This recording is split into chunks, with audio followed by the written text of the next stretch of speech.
students, welcome to your Sapna Solution channel. Now we are learning top 10 selected questions related to parts of speech. These questions are very important for all exams. Now let's begin. The first question is, choose the option that is nearly the same in meaning. Plenty, lot, scarce, gift, bonus. कौन सा option आपको correct लग रहा है? यहाँ देखेंगे scarce. Scarce means क्या होता है? कमी। गिफ्ट आप जानते हैं प्रेजेंट होता है। बोनस आप जानते हैं किसी को सैलरी से ज़्यादा देना, बोनस देना। अब होता है लॉट। लॉट मीन्स होता है अधिक।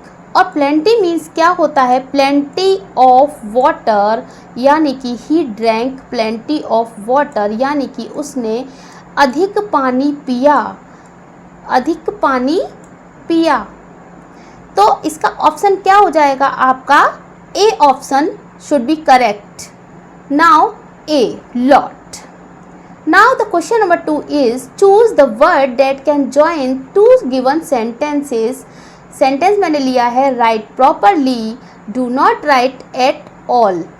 राइट प्रॉपरली, उचित ढंग से लिखिए, do not write at all, या फिर बिल्कुल मत लिखिए। यानी कि इसका मतलब है बिल्कुल मत लिखिए, प्रॉपरली लिखिए, बिल्कुल मत लिखिए। यहाँ पे कौन सा हम कंजक्शन यहाँ पे सूट हमें हो रहा है? बट हो रहा है। देखिए बट लगा के देखते हैं। चलिए, राइट प्रॉपरली, उचित रूप से लिखिए, लेकिन do not write at all, लेकिन बिल्कुल मत लिखिए। क्या ये आपको सही लग रहा है? एंड, एंड का यूज़ हो, और right properly and do not write at all. ठीक से लिखिए और बिल्कुल मत लिखिए। ठीक से लिखिए इसलिए मत लिखिए।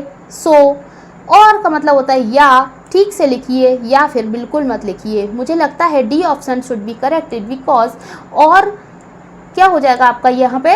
राइट प्रॉपरली और do not write at all. ठीक है। Now the question number 3 is, choose the best option to complete the given sentence. मैंने सेंटेंस क्या लिया है देखिए, there are not people here. देखिए तो मच यहाँ पे मैंने एडजेक्टिव्स लिए हैं। इनमें देखिए कि जो हमारा प्यूपल है, प्यूपल हमारा क्या है? नाउन है।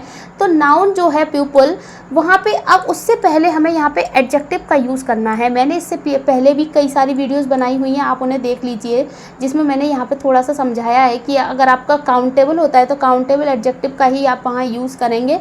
जैसे प्यूपल यहाँ पे काउंटेबल है तो हम यहाँ मच का यूज़ नहीं कर सकते, बिकॉज मच का यूज़ अनकाउंटेबल के साथ होता है।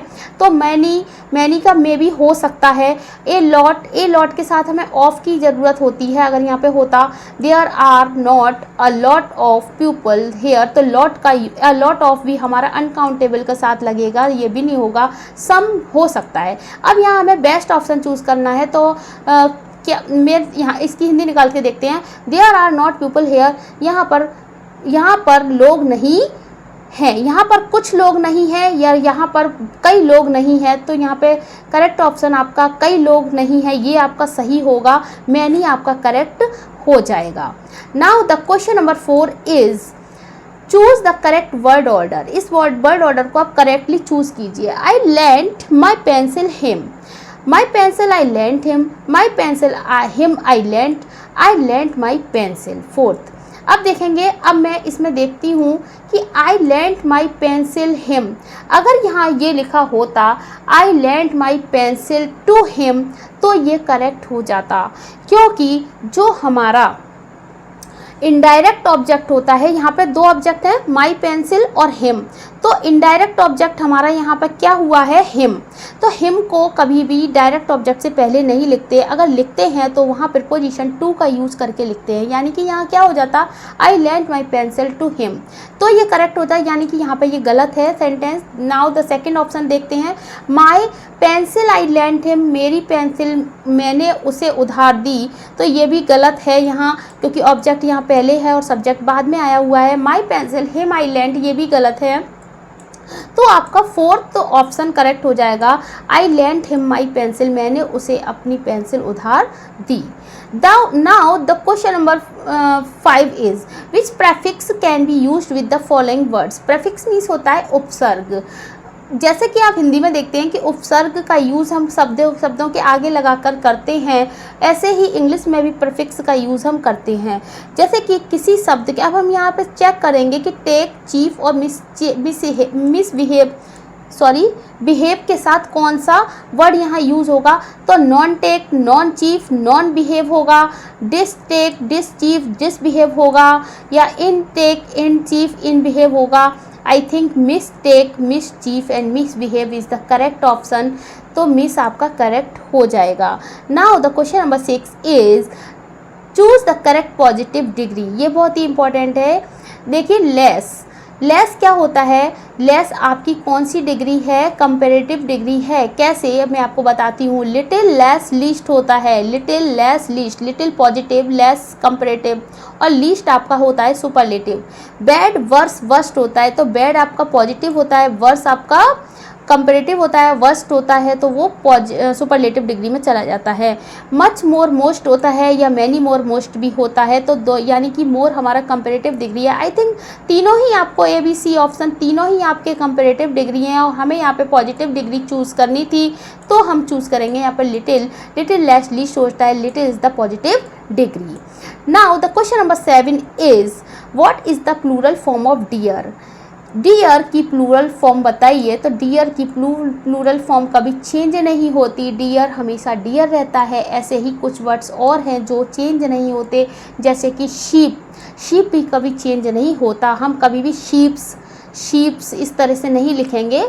देखिए, नाउ द क्वेश्चन नंबर 8 लेंगे, हमने लिया है choose the correct direct object in the sentence. काफ़ी इंपॉर्टेंट है एग्जाम के पॉइंट ऑफ व्यू से। देखेंगे he gave me a book yesterday. पहले तो आप ये समझ लीजिए कि डायरेक्ट ऑब्जेक्ट होता क्या है। डायरेक्ट ऑब्जेक्ट एक ऐसा ऑब्जेक्ट होता है जो हमें सेंटेंस में से ये सोच के निकालना होता है कि वो कैसा ऑब्जेक्ट होना चाहिए, वो हमेशा लाइफलेस होना चाहिए। लिविंग ऑब्जेक्ट हमेशा इनडायरेक्ट ऑब्जेक्ट होते हैं, और नॉन लिविंग ऑब्जेक्ट हमेशा ही वो डायरेक्ट ऑब्जेक्ट होते हैं। यानी कि मुझे इस सेंटेंस में दिख रहा है he gave me a book yesterday, तो मैंने यहाँ देखा इस सेंटेंस में he gave me a book yesterday, तो यहाँ पे मी और अ बुक दोनों ही ऑब्जेक्ट हैं। ही तो यहाँ सब्जेक्ट है, गेव यहाँ वर्ब है, यस्टरडे यहाँ एडवर्ब है। तो मुझे यहाँ पे मी और अ बुक में से एक चूज़ करना है। तो मी, मैंने आपको क्या बताया, मी हमेशा इनडायरेक्ट होगा क्योंकि वो लिविंग ऑब्जेक्ट है, और अ बुक हमारा यहाँ करेक्ट हो जाएगा क्योंकि हमें यहाँ पे डायरेक्ट ऑब्जेक्ट चूज़ करना था। ठीक है, आपको क्लियर हो गया इतनी बात। आगे देखते हैं। Now the question number 9 is which is the correct verb. काफ़ी इंपॉर्टेंट वर्ड्स हैं यहाँ, arrival, activity, associate and armament. अब देखेंगे अराइवल क्या होता है, आगमन, जो कि एक नाउन है। एक्टिविटी क्या होती है, हमारी क्रिया, जो कि एक नाउन है। एसोसिएट क्या होता है, संबद्ध होना, और आर्मामेंट होता है शस्त्रीकरण। तो इसमें कौन सी हमारी वर्ब हुई, यानी कि एसोसिएट हमारी वर्ब हो जाएगी। ये तीनों ही नाउन है, arrival, activity and armament. Now the question number C, question number 10 देखिए, choose the correct one word for the sentence. काफ़ी इंपॉर्टेंट है ये। A person who pretends to be what he is not. एक आदमी जो कि ये कहता है, जब प्रिटेंड अपने आप को दावा करता है कुछ होने का जबकि वो ऐसा नहीं है, तो heretic, homage, hypocrite and hyperbole. तो हिपोक्रिट क्या होता है, पाखंडी होता है। हेरेटिक क्या होता है आपका, हेरेटिक मीन्स हो जाएगा आपका नास्तिक होता है हेरेटिक मीन्स।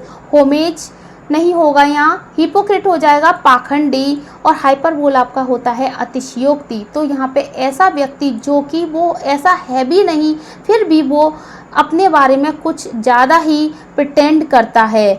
तो यानी कि वो कैसा है, एक व्यक्ति वो पाखंडी है, जो कि वो दिखा रहा है कि वो कितना ज़्यादा, किस तरह से वो नास्तिक यहाँ पे नहीं होगा, और पाखंडी यहाँ पे करेक्ट ऑप्शन हो जाएगा। देखिए, now like and share and subscribe the सपना सॉल्यूशन चैनल। आई होप आपको ये वीडियो अच्छी लगी होगी, और अच्छी लगी हो तो प्लीज़ बेल आइकन ज़रूर दबा लें, और चैनल को सब्सक्राइब कीजिए, दोस्तों में शेयर कीजिए, और इससे पहले भी जो वीडियोस बनी हुई हैं प्लीज़ एंड प्लीज़ उन्हें भी देखिए।